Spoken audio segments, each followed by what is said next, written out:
How easy is it to turn a hobby into an income? Well, let's just have a look at this. This is a little Fidelity record player which I bought at auction for £12. It wasn't in this condition when I bought it. I spent a bit of time renovating it or restoring it, and I advertised it on eBay and I sold it for £150. Now, that, as I say, can be a hobby, earning an income from a hobby basically. Now, what I've done then is I've just gone out over the weekend and I've already sourced another 2 record players. Now, this one is a Hacker. It's a Hacker Gondola. I think it's a GP42. And if you do check on eBay, you'll see that they can actually command quite a bit of money when they've been restored. And I've also found this old one, which is an old Dansett. What make is it? Hold on. It's in a bit of a state. It's a Dansett Senator, and again it's basically all complete. One control knob's missing, but again these are rare sets. I know it's in a bit of a state, but that's going to be recovered.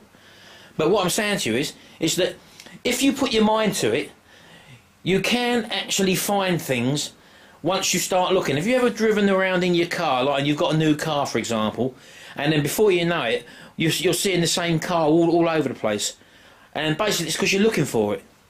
Now, as I say, with this record players, I mean, I don't know how many of you are practical people, but obviously there are people who are practical. It might be in electrical, you might have electrical background skill, you might have a skill in covering books or stuff like, I don't know, any sort of practical skill where you could possibly apply your skills or hobby to an item or a set amount or type of items.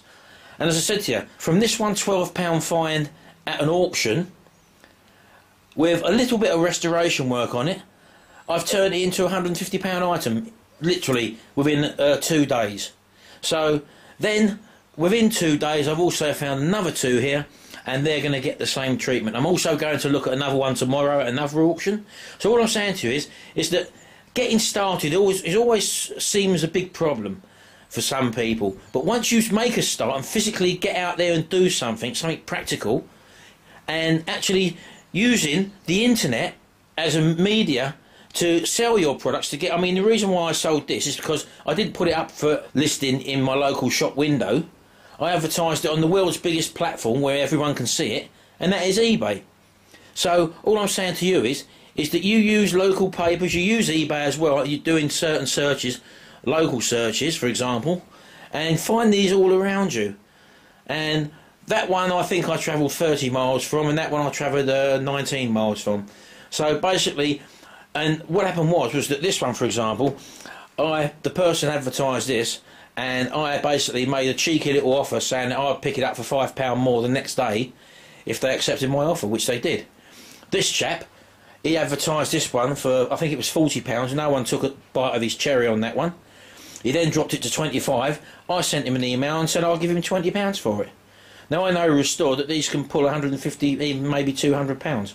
So yes, it's going to need recovering. This is something I haven't done yet. But all I'm saying to you is, if you're looking for an avenue, this is just one avenue. And I've just found, as I said, 3 there, with possibly hundreds of pounds worth of profit sitting there on the table.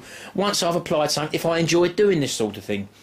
And you just apply that logic to anything. So all I'm saying to you is we're now in March. Now, I've got many home businesses, you've probably seen, as you know, we've got the t-shirt and mug printing business. I've started looking into other products for that, which Sharon really runs and looks after, but I obviously have an input into it, because she's not the necessarily the person who finds ideas and stuff like that. I'm the one who does all that sort of work. She just carries through and does the work. So with regards to these record players, as you've just seen there, it's something I'm quite interested in. I was an electrician at the end of the day, and I do enjoy tinkering about with stuff. And my goal this year was to get off my backside, rather than sit in front of a computer, as I have done for the last, well, since 2005, was to get more practical and get out and do some more work and get active a bit more. My money streams are set up for my main income, which is automated income with DVD products I've got on sale. We've got the t-shirt business, we go to auctions, as you know, we do loads of other little things like that where we've got other products on sale and websites and various stuff where we generate an income automatically, where money comes into our PayPal account. But this is just another way for people. See, I'm a great believer of, I didn't want to be a businessman at the end of the day. I don't want to think like a businessman, because in my eyes it's businessmen which have ruined our world we live in. Back in the days when you had passionate people who was involved in their skills, one of the greatest things I look at is the supermarkets, for example. In the late 1950s, there was corner shops and every different type of shop you could think of. And then the big supermarkets come in, it was a new thing, and then everyone who had a corner shop or some sort of high street shop, suddenly their trade died, all them people had to shut their shops up, and then the supermarkets took over. And everyone praised the supermarkets because they could do all their shopping for a whole different thing, all in one place. Well, since the 50s, 60s, 70s, 80s, 90s and 2000, what tends to have happened is that we've lost the personal touch. And it's all right that the supermarkets say, for example, well, we've got our own fishmongers, we've got our own delicatessen, we've got our own bakery, all within there. But what they don't tell you is, for example, like the bakery that you get in there, when you walk down the aisles of a supermarket, you can smell that lovely waft, the smell of cakes or freshly baked bread. Well, what they was actually doing to entice people to go down and to home in on that was they was putting scent or essence of bread making or candy or cakes or whatever, smells in the air conditioning, to actually make you believe that the home cook smell, blah blah blah. But the bottom line was that most of the stuff which they sell there in supermarkets is processed.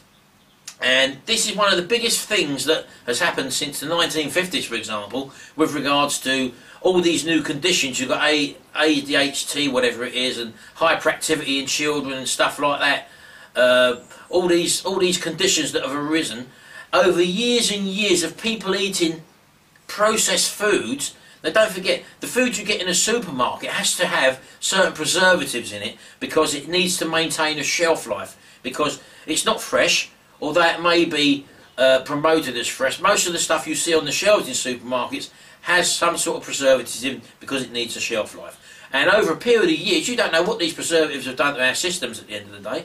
And now what with this new situation with regards to horse meat being found in beef burgers, for example, or things like that, it's got to the stage now where business or businessmen or companies are really just cutting back on everything to make more profit at the end of the day. Just like the power companies who have just, for example, in the UK here where we are now, who have promoted that they've got £190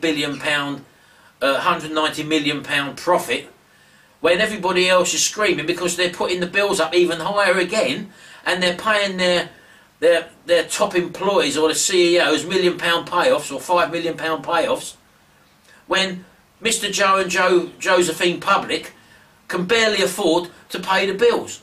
So we've got to the stage now where big companies are now sort of exploited everybody to the hilt, just like the banking systems, and they're still hitting us harder and harder and harder. And the bottom line is that Mr. and Mrs. Joe Public are now fed up with it. So I forgot what I was talking about. I started rambling there, haven't I? Anyway, you get where I'm coming from. Now's the time to start working. If you're in a large organisation, you're just a cog in a wheel, basically, and you've probably got no job satisfaction. It's best if you can, if you're the same sort of person as me, you wanted to start something on your own, you wanted to create something and grow something and feel good about something when you've achieved something. I guarantee you, I mean, just like me when I was working in the system, you never really got any achievement anymore because you're just a cog in the wheel, and the people who are telling you what to do aren't really interested because at the end of the day they're just a cog in the wheel as well, and you're basically pulling in one direction for a company who doesn't really give a damn about you. And the bottom line is they're big corporate companies, and I think it's time that you should give little businesses again a start and a little hand up, and that's what I always do now. We rather go to a local baker's or a local butcher's and that, rather than go to the big supermarkets. They've had it for long enough now. It's time to start putting the power back to the people, and people start talking to each other as well. People have stopped talking to each other. We've got communication devices now where you've got a mobile phone, which is a computer.